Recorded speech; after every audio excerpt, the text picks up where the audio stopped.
Okay, we're here again, Coffee with the Founder. I got my coffee cup ready to roll here. And most importantly, we got our another phenomenal guest, colleague, friend, Dr. Darla Scott here. Doc, we really created this conversation to just introduce people to the people that are connected to myself and the conference, just so folks to get to know them a little bit more, a little better outside of what they may see in a presentation or read about in their publication. So really want to start with asking you, if I meet you at the bus stop, I meet you at an airplane, and we introduce ourselves, and I say, who are you, Dr. Darla Scott? What do you do? What's your research? What's your expertise? How would you respond to that? Well, thank you for having me, first off. I think my first answer usually when people ask me who I am is a teacher. So fundamentally, I see myself as an educator, all right? You push me, I'll give you evaluator, cultural scientist. Those are some of the ways that I kind of think about myself and situate myself in the work. But fundamentally, at my core, I'm a teacher. You know, I'm an educator. That's what I like to do. That's what I think I'm good at. What else in my career kind of getting good at. So by training, though, I'm a developmental psychologist. I trained with Wade Boykin and some of those psychologists that really were foundational in laying the groundwork of what we have now is, or know now as Black psychology. So that's kind of like my intellectual stock or heritage, lineage, if you will. Kobe Cambone and those thinkers and authors are some of the folks who nurtured the soil that my ideas kind of grew up in. Now, though, in terms of my research and what I'm doing, a lot of the work that I do now is around equity and culturally responsive evaluation. My training was really in design. So what are the ways that we design learning environments to be ideal for different learners, adult learners across the lifespan? So from a developmental standpoint, when I say I'm a developmental psychologist, my focus in my training was really on cognitive development. So how we learn, how we grow in terms of our thinking. So what I spent the last 20 years or so really focusing on with that, or in that line, is just this idea around culturally responsive evaluation. How do we make sure that our stakeholders are involved in the work that we're doing? So that's what I would say to someone if they were to ask what I do. I think part of how we first got connected was really my work on verb, psychological verb. That was the topic of my thesis and dissertation work.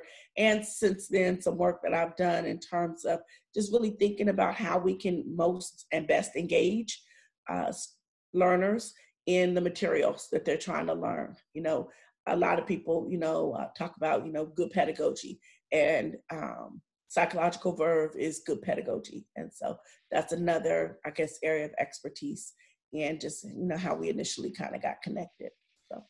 Yes. And I want to come back to verb for sure, because I want to make sure people have a good sense of what that work and research is about and how important it is as we look at the next 25 years of trying to do better in the classrooms in our school buildings. But before that, you had mentioned Black psychology. If someone says to you, what's the difference between Black psychology, white psychology? Is there really a difference?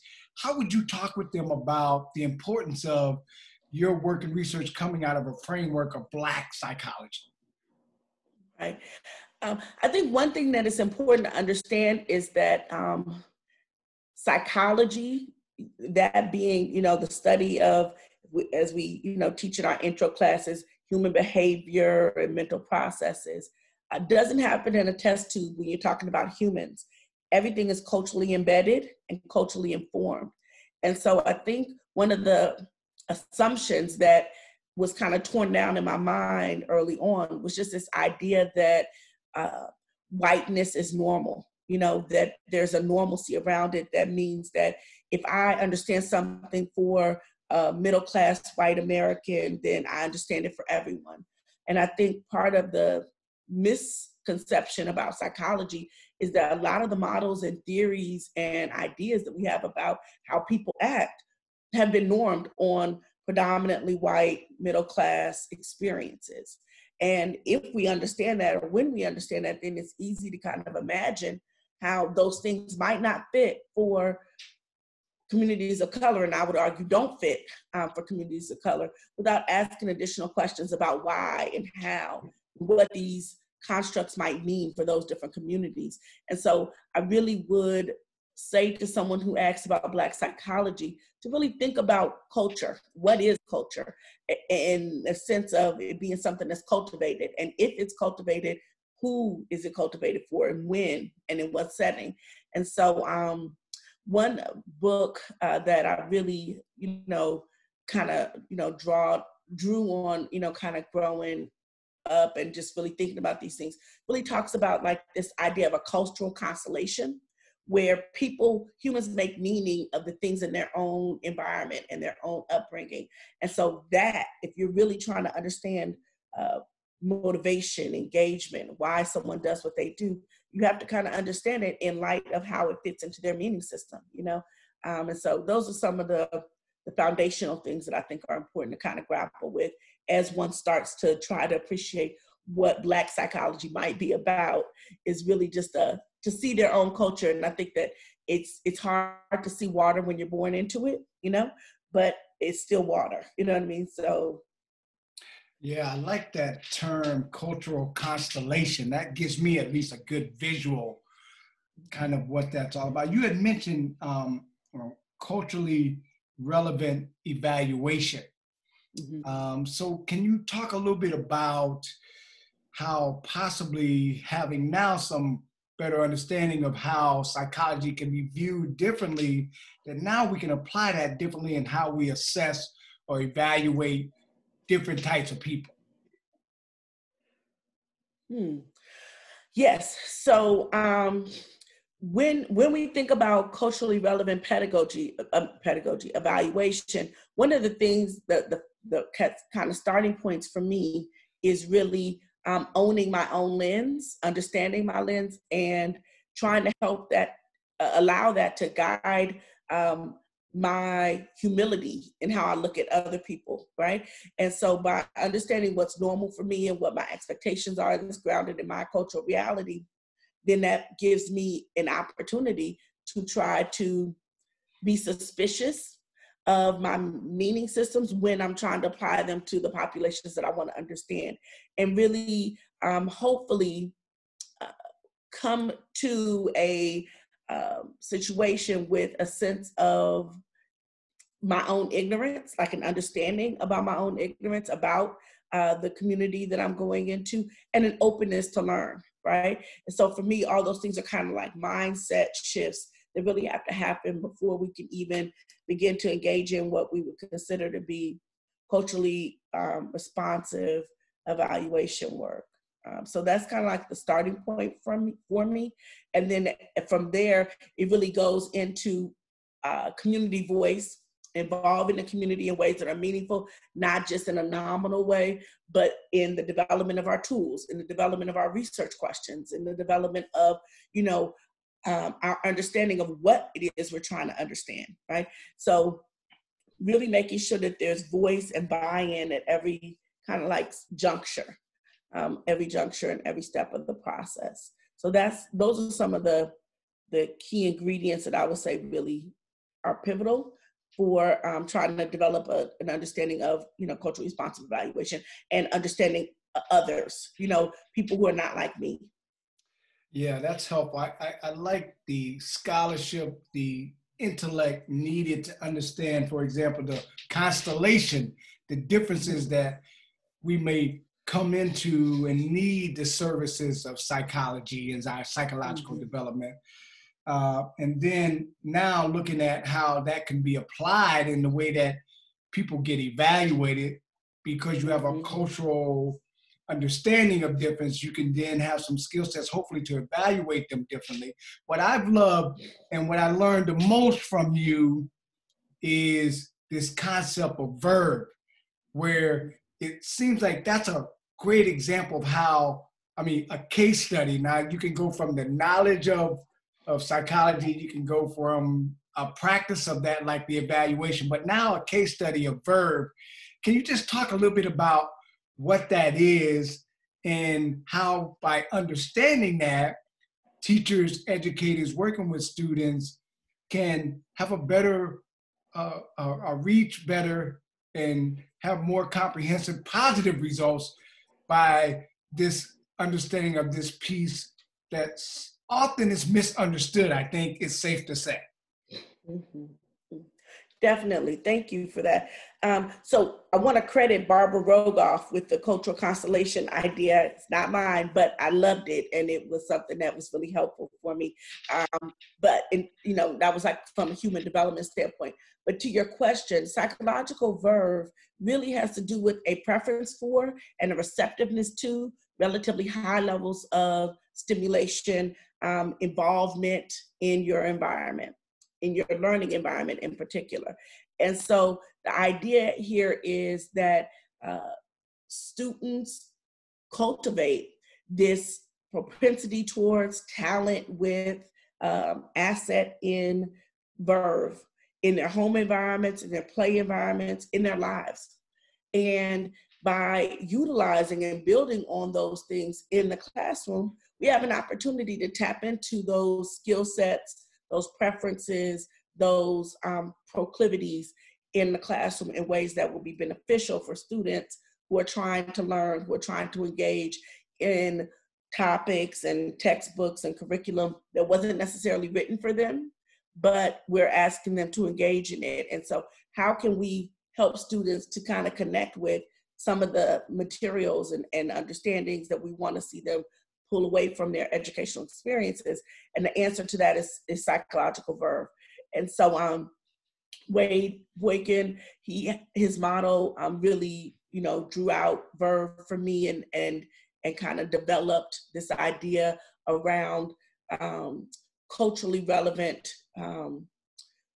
principles, ideas that when implemented in classrooms are able to become forms of pedagogy that help students to do better and to be more successful in classrooms.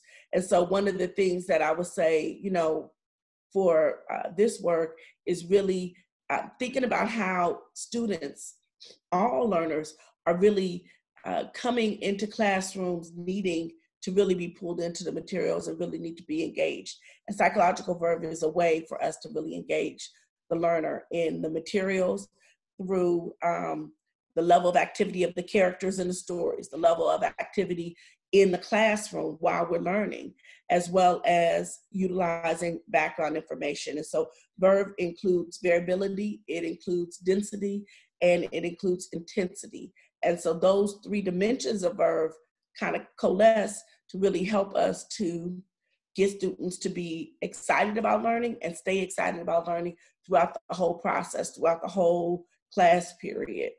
So those are some of the things that we are trying to encourage, inspire, embolden teachers to do in the classroom, which is really to try to figure out how to engage your students and keep their attention for the whole class. Yeah. Wow. What's been the reception of the learning, the need for learning around verb with the teachers in your teacher preparation programs or future teachers, or even possibly if you're doing any professional development at schools or within organizations where teachers are present? What's been the reception to this? No, we're good. Okay, so very receptive. Teachers have been, so I did professional development across the country and even in the Bahamas around psychological verve and the model of engagement that we really have been kind of talking about here today, where you bring in the students' culture into the classroom. And teachers are very receptive to it. I think one of the challenges is teachers really understanding how to do it and how to sustain it over time. But I think once teachers get, used to rethinking how they're doing instruction in the classroom, I think that it's something that, kind of becomes a part of our way of doing in class and our way of knowing. So it's one of those things where, I've seen a lot of teachers really latch on to the ideas and really are able to get a lot out of what they, what we've been talking about in terms of verb in their classrooms. Some success stories I can just share with you is just really teachers who've seen students who seemed very disengaged and off task really kind of start being their star players at school. I'm sorry, let me turn that off. Oh no. So we're ready, we're back. Ready, okay. So anyway, but yeah, so seeing teachers and their reaction to the difference that their students are able to show when they're actually interested and engaged and connected with what's going on in classrooms has been some of the success stories that I've had from utilizing verb in the professional development that I've done in the field. So where you are now is at HBCU? Yes. Is that where you've always been in reference to your teaching career? And if not, if it was a PWI, what's been the difference as you transition from PWI to HBCU? Well, I will start at undergrad. I did 4 years undergrad at an HBCU, Southern University in Baton Rouge.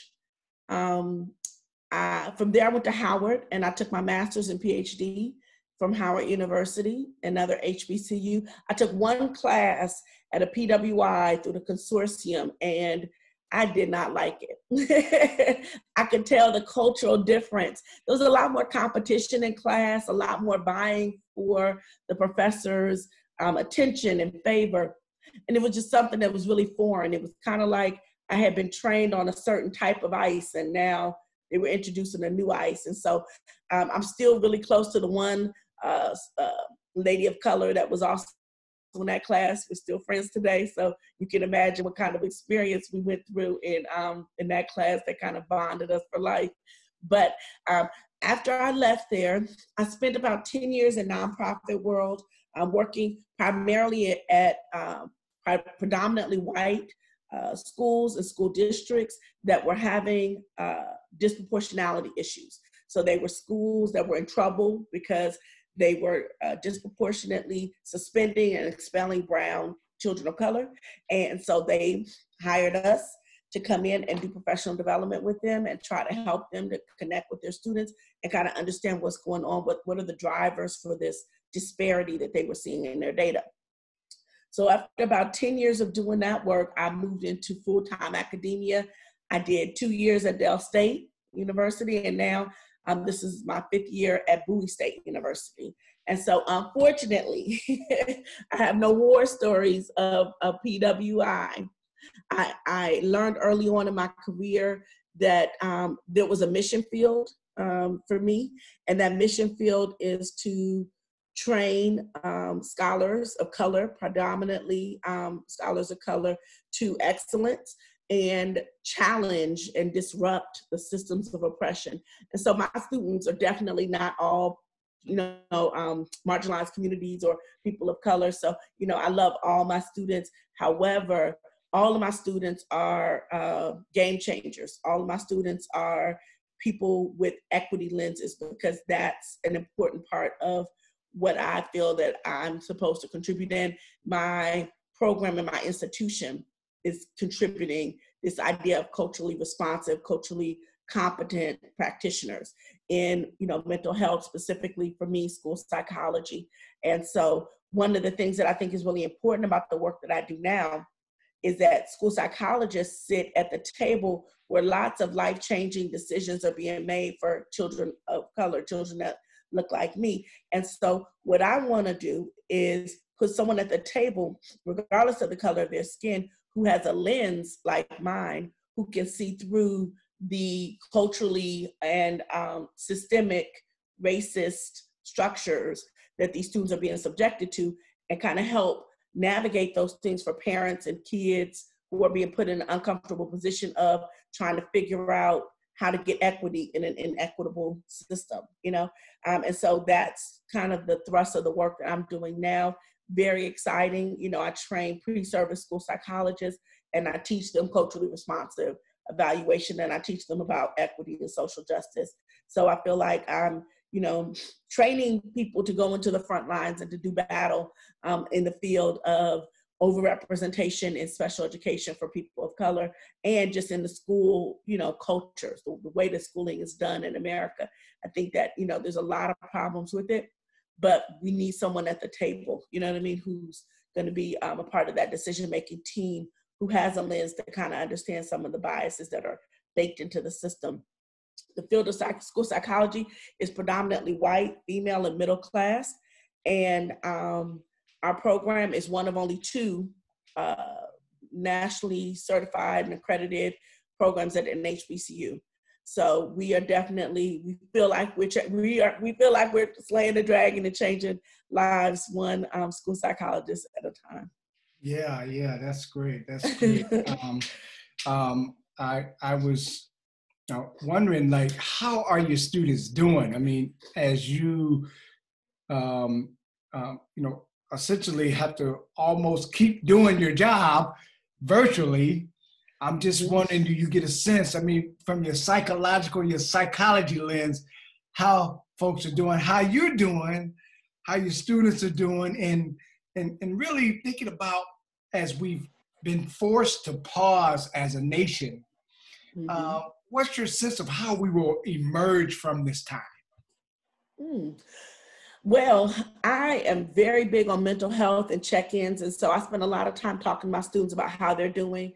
And they're doing about how I'm doing, which is a little stir crazy, you know, a little tired and weary of being in the house so much. Definitely feel like this has been a time to pause. Definitely been encouraging them to think about what they want to do, to retool themselves during this time, to use this time to, like, you know, really think through some things, to, you know, chart out some trajectories, you know what I mean, for themselves in terms of their own profession and their own expertise, even if that is just researching things that they want to do or researching additional trainings that they want to give. It's really important for all of us as scholars to think about our niche and how we fit in, you know, to society and how this whole thing works. In terms of the, you know, the mental health pieces, I really feel like my students, we talk to them a lot about self-care. We talk to them a lot about making sure that they're doing things to keep themselves well by connecting with their community and that kind of thing. And the way that we bring students in, we bring them in cohorts. They go to all their classes with the same group of people. So we try to create a sense of family within our program and through this system. So I would say that they are relying on each other, but definitely, you know, getting, you know, kind of antsy during this time. For me, in terms of coming out of this, my optimism is hoping that we come out better, that we come out stronger, in a sense of more aware of our own goals and purpose and how we're going to contribute to the solutions, to the solutions to the problems that we're facing as a nation. I feel like we went into this season about to go into a new election season and into a new mudslinging competition and into a new, you know, and I feel like this pause has been a timeout from those things. It's been a timeout from thinking about that, to think about some more important things, like what's really important to us, you know what I mean? Because when you're faced with something that's, you know, asymptomatic, you know, you don't know what it, you know, you don't know what's coming for you, you're not sure about how to keep yourself safe from it. It really, to me, it makes us draw back to what's most important.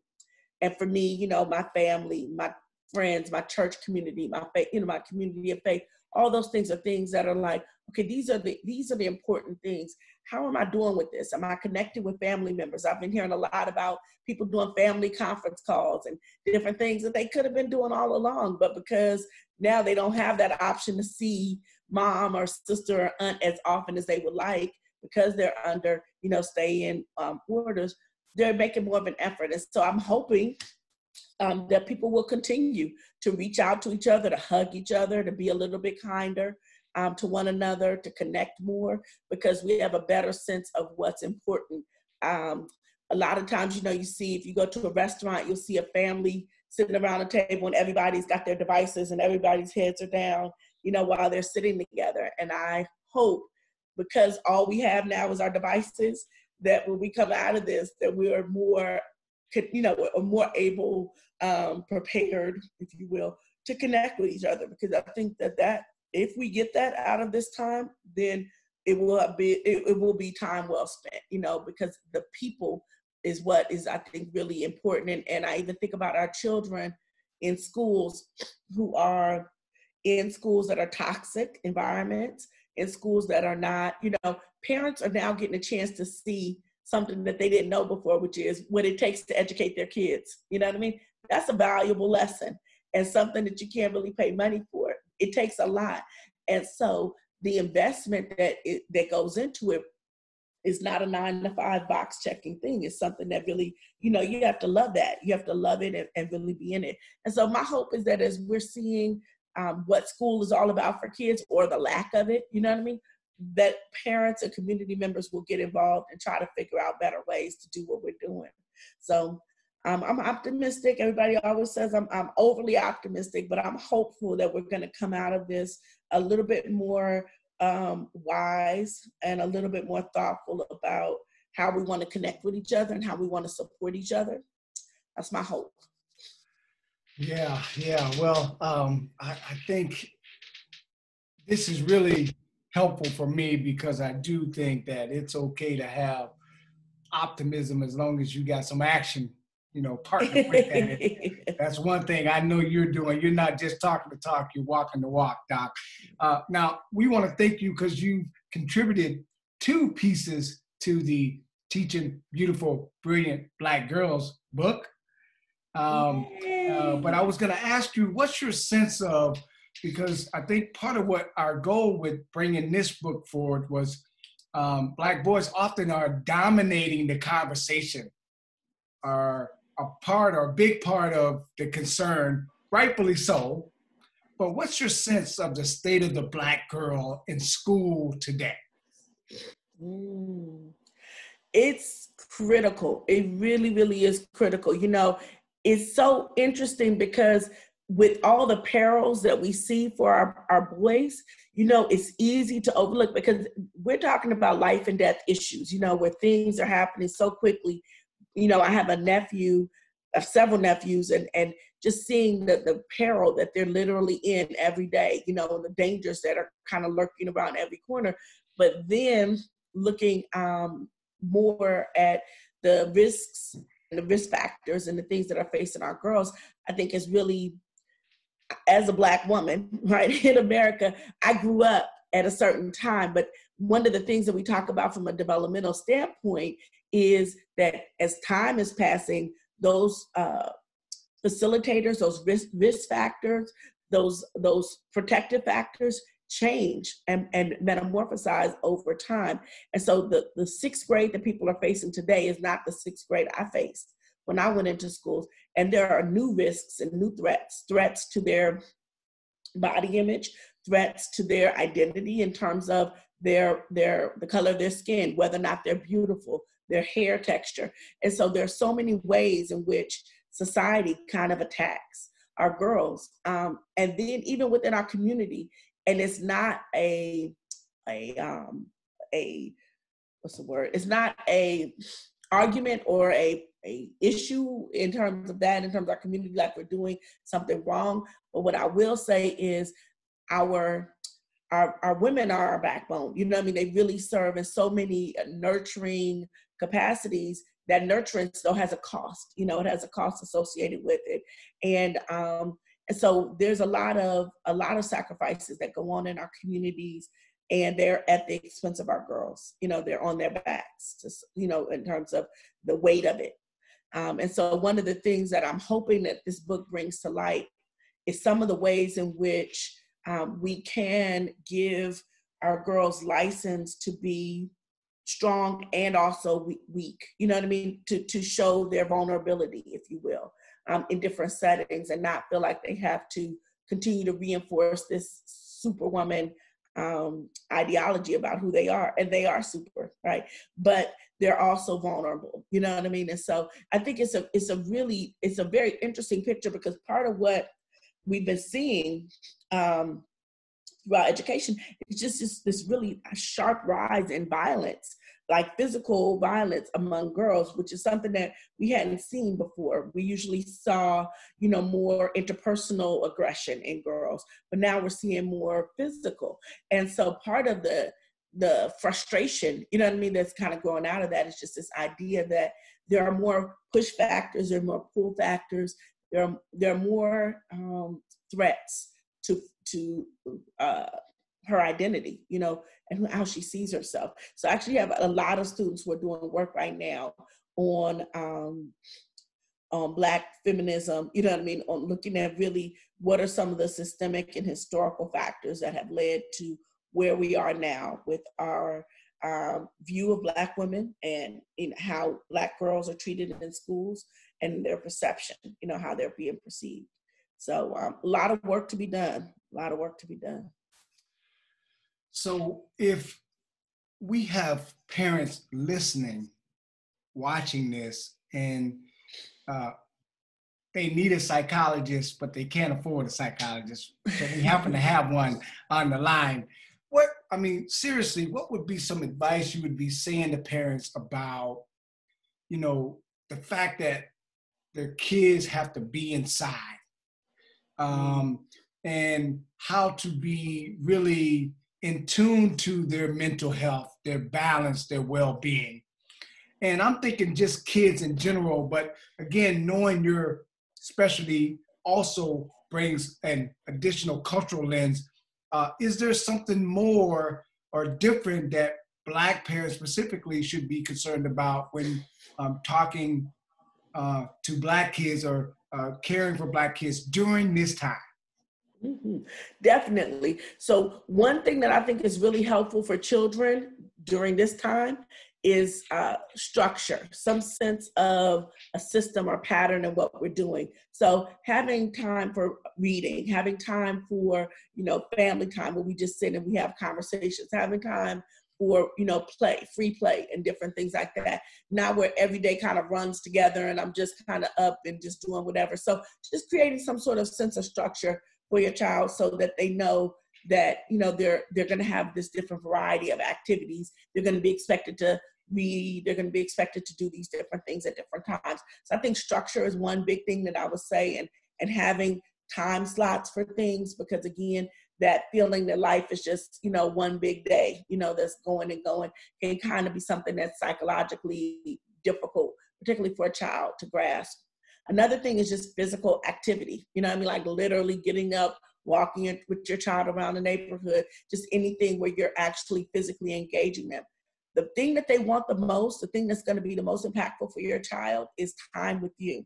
So they can read a book by themselves, but then you can read one with them. And so giving them that time and your full attention where your cell phone is literally not near you guys, it's turned off, you're able to just give that child your one-on-one attention.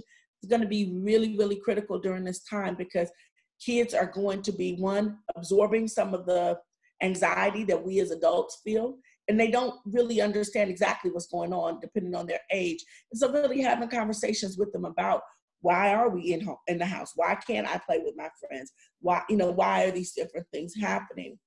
The other thing I think is really important is this is a great time for cultural, dads having to talk with your boys, moms having to talk with your girls about, what it means to be a woman and what are things that you find to be important.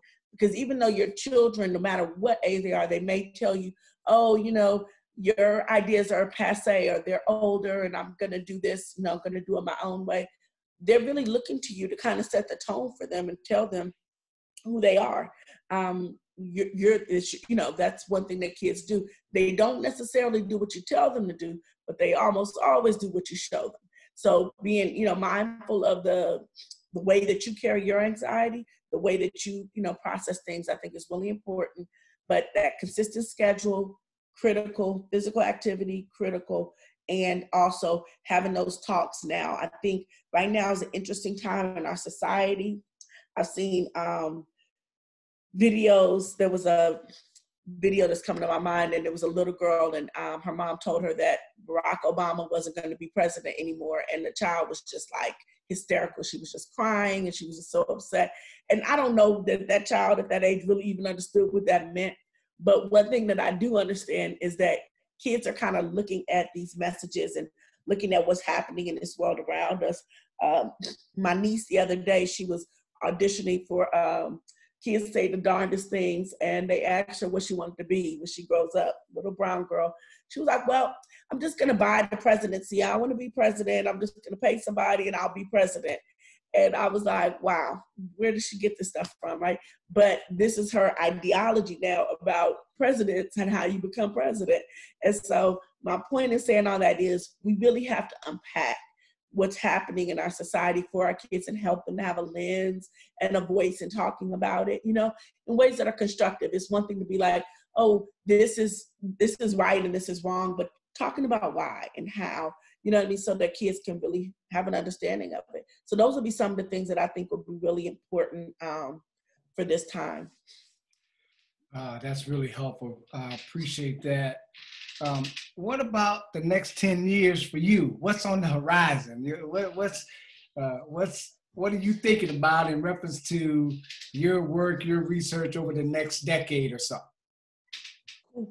Well, some of the things that I'm looking to get into in this next decade really center around culture in terms of connecting with community and grassroots efforts to educate and support our children.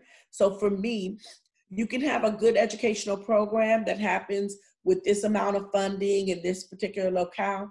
But what I would like to see is us to develop some community-based, sustainable resources for educating and insulating and protecting and socializing our children so that we don't have to rely on financial mechanisms or schooling institutions in order to get our kids what they need in terms of their culture. And so back when I was in grad school, I wrote a proposal for what I called a cultural enrichment center. And the idea behind it was that it would teach Black culture, history, philosophy, epistemology in inner cities. And it would, you know, give them a sense of identity, a cultural identity that I felt would help to keep them from some of the possible negative things that they could get into, you know, if they don't really have a sense of who they are.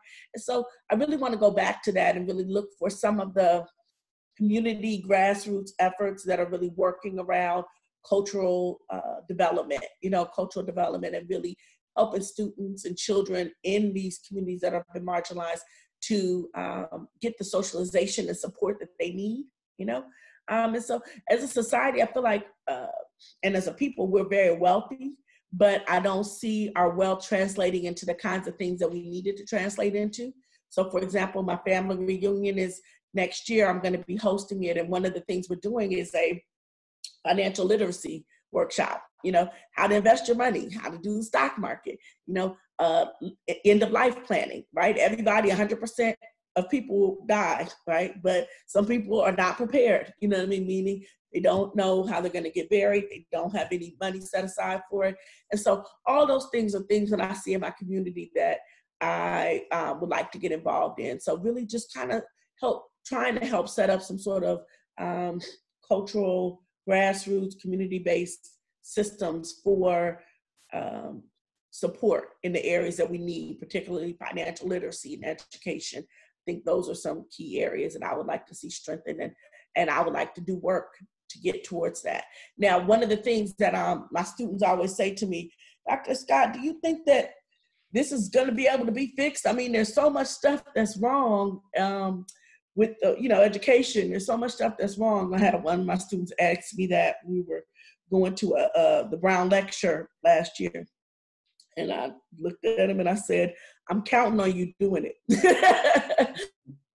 I'm not training you, because I expect you to figure this out, you know? So in very real sense, I don't know. This may be a project that's beyond my lifespan, and I'm okay with that.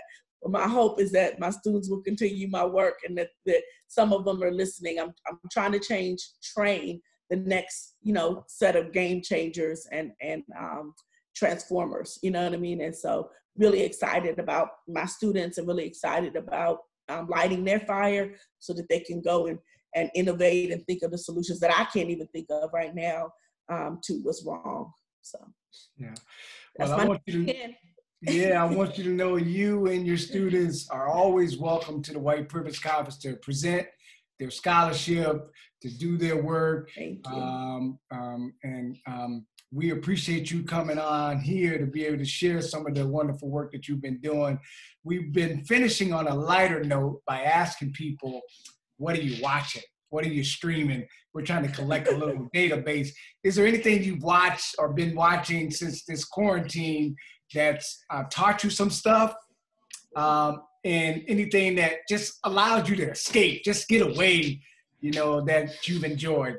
If you think about, well, the lighter note, I would say there's a comedy on NBC that's been engaging me, and I don't have time to watch TV normally, so I've been watching it. It's Bob Hart's Abishola, and I love the show. One, it's funny, but two, because I'm learning so much about Nigerian culture through it, and even the otherness in terms of how those folks see us as African Americans and that kind of thing. So they have a lot of these things kind of embedded into the show as jokes. But for me, as the cultural scientist, I'm like extremely like intrigued by the thought processes, because it's almost opening a window for me into an idea or a lens of how someone sees me, you know what I mean?